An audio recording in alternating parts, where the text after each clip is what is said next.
बहुत सुंदर आरती बा। इ कौनो देवता के पूजा में गावल जा सकता।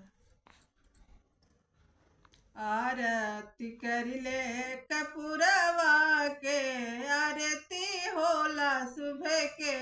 आरती करिले कपूरवा के, आरती होला सुबह के।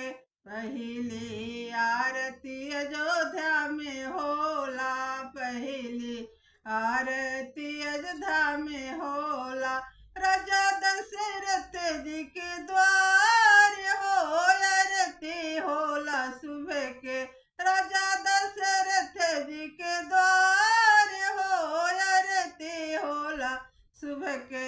आरती करिले कपूरवा के, आरती होला सुबह के।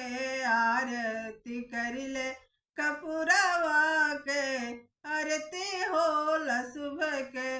दूसरे आरती बैकुंठ में होला, दूसरे आरती बैकुंठ में होला।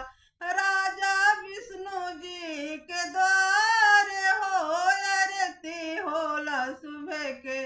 आरती करिले कपूरवा के, आरती होला सुबह के। तीसरी आरती मथुरा में होला, तीसरी आरती गोकुला में होला। राजा नंद जी के द्वार हो, आरती होला सुबह के। आरती करिले कपूरवा के, आरती होला सुबह के। आरती करिले कपूरवा के, आरती होला सुबह के।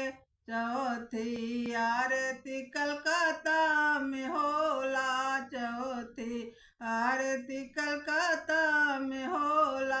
माता काली जी के द्वार हो, आरती होला सुबह के। आरती करिले कपूरवा के, आरती होला सुबह के।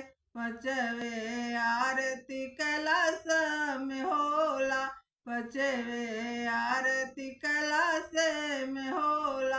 बाबा भोले जी के द्वार हो, आरती होला सुबह के। आरती करिले कपूरवा के, आरती होला सुबह के। छठवे आरती मंदिर में होला, छठवे आरती घरवा में होला। माता रानी जी के द्वार हो, आरती होला सुबह के। आरती करिले कपूरवा के,